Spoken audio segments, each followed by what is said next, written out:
오늘 저희가 함께 깊이 들여다볼 자료는요. 안민호 목사님의 2025년 8월 3일 설교 아셀지파 작은 자에게 부으신 큰 은혜입니다. 네, 12개의 길, 약속의 땅, 사명의 사람들 시리즈 중 하나죠. 맞습니다. 성경 속 아셀지파 이름은 들어봤어도 사실 그렇게 막 주목받는 지파는 아니잖아요. 그쵸, 상대적으로 좀 덜 알려진 편이죠. 근데 야곱과 모세가 이 지파에게 엄청난 복을 약속해요. 뭐 양식이 넉넉해서 임금에게 진미를 올린다. 또 아들들 중에 더 복을 받는다. 심지어 발이 기름에 잠길 거다. 이런 말까지요. 정말 대단한 축복들이죠. 문자 그대로만 봐도요. 그래서 오늘 저희 목표는 이 작아 보이는 지파가 왜 이런 특별한 약속을 받았는지, 그리고 그 이야기가 오늘 당신에게 어떤 의미가 있을지 같이 탐구해보는 겁니다. 좋습니다. 시작하기 전에 재밌는 이야기 하나 해볼까요? 그 1948년에 이스라엘이 건국되고 나서 석유가 안 나서 되게 어려웠잖아요. 네, 그랬죠. 그런데 한 지질학자가 바로 이 발이 기름에 잠길 줄로다 이 구절을 보고 아셀 지파가 살았던 옛 땅에서 석유 탐사를 시작했대요. 아, 정말요? 그래서 결과는요? 놀랍게도 2004년에 진짜로 대규모 유전을 발견했다는 거예요. 꼭 뭐랄까 예언이 그대로 이루어진 것처럼 들리죠. 와, 그거 참 흥미로운 연결점이네요. 근데 이 설교는 단순히 그런 물질적인 축복, 그 너머를 보게 하는 것 같아요. 아, 그 너머라면요? 아셀이 야곱의 여종 실바의 아들이잖아요. 그러니까 태생부터 뭐랄까 중심부보다는 주변부에 있던 인물이죠. 이름 뜻은 복되다, 행복하다인데. 네네. 하나님은 왜 이 작고 어쩌면 평범해 보이는 지파에게 물질적인 풍요, 그러니까 기름진 식물, 왕의 진미 이런 것뿐만 아니라 형제들 간의 기쁨과 존중, 또 안전, 철과 높빗장, 그리고 지속적인 능력까지 약속하셨을까? 이 질문을 던지는 거죠. 그러네요. 왜 그랬을까요? 그 배경에는 하나님의 특별한 의도가 숨어 있다는 겁니다. 하나님은 작고 낮은 자를 통해서 영광 받으시기를 기뻐하시고 또 그들을 복의 통로로 삼으시려는 계획이 있었다는 거죠. 세상의 기준과는 다른 선택인 거예요. 그러니까 단순히 복을 받는 게 끝이 아니라 그 복을 통해서 다른 사람들에게 흘려보내는 통로 역할까지 기대하셨다는 거군요. 그렇죠. 그게 핵심입니다. 근데 아사엘 지파의 역사를 보면 이 축복을 항상 잘 감당했던 것 같진 않아요. 예를 들면 가나안 족속을 다 쫓아내지 못하고 그냥 같이 살았다거나 맞아요. 현실에 안주하는 모습이죠. 또 그 드보라가 싸우자고 불렀을 때 참여 안 했던 것도 있잖아요. 네, 공동체의 부름에 응답하지 않은 거죠.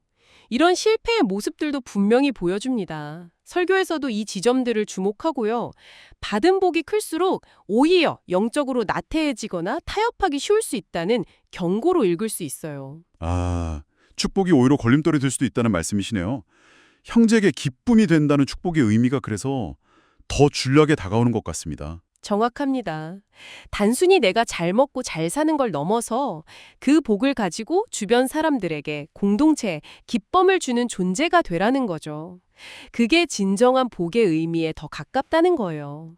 받은 복이 그게 물질이든 재능이든 시간이든 그걸 어떻게 나누고 흘려보낼까 이걸 고민해야 한다는 거군요. 남편과 사별하고 평생 성전에서 금식하고 기도하면서 메시아를 기다렸잖아요.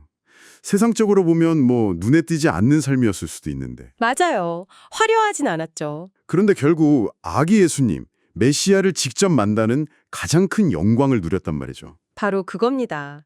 안나의 삶은 아셀 지파에게 주어진 그 예언적 축복이 어떻게 영적으로 더 깊은 차원에서 성취될 수 있는지를 보여주는 강력한 예시죠. 설교에서도 이 부분을 강조하는데요. 네. 진정한 복이라는 게 물질적인 풍요나 세상적인 성공 그 자체라기보다는 보이지 않는 자리에서도 꾸준히 신실함을 지킬 때 하나님과의 깊은 관계 속에서 얻는 것, 궁극적으로는 하나님 자신을 만나는 것이 가장 큰 복이라는 메시지를 던지고 있습니다. 아셀 지파의 역사 속 다른 모습들과 대조되면서 더 빛나는 부분이죠. 오늘 이 아셀 지파 이야기를 쭉 따라와 보니까 몇 가지 중요한 점들이 보이네요. 첫째는 하나님은 세상 기준이랑 상관없이 작은 자를 들어쓰시고 복 주신다는 거. 네, 그게 첫 번째죠. 둘째는 그 복은 나 혼자 누리라고 주신 게 아니라 공동체에 기쁨을 주는 통로가 되라는 목적이 있다는 거. 맞습니다. 통로의 역할. 그리고 셋째는 안나처럼 눈에 띄지 않는 자리에서 지킨 신실함이 결국 가장 큰 복, 그러니까 예수님을 만나는 영광으로 이어질 수 있다는 점인 것 같아요. 네, 정확히 정리해 주셨네요. 그래서 이 설교는 결국 당신에게 이렇게 묻는 것 같아요. 당신 삶에서 남들이 잘 알아주지 않는 작은 일, 보이지 않는 자리는 어딘가요? 거기서 어떻게 하나님 앞에 신실할 수 있을까요?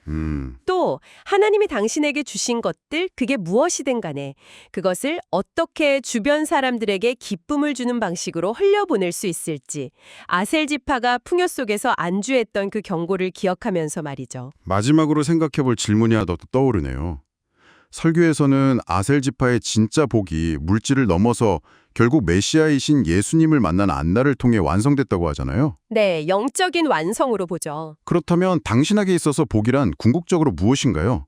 하나님이 주시는 어떤 선물 자체에만 마음이 가 있나요? 아니면 그 선물을 주시는 하나님 자신과의 관계에 더 깊은 의미를 두고 계신가요? 이 질문을 한번 마음에 품어보시면 어떨까 싶습니다. 아주 중요한 질문이네요.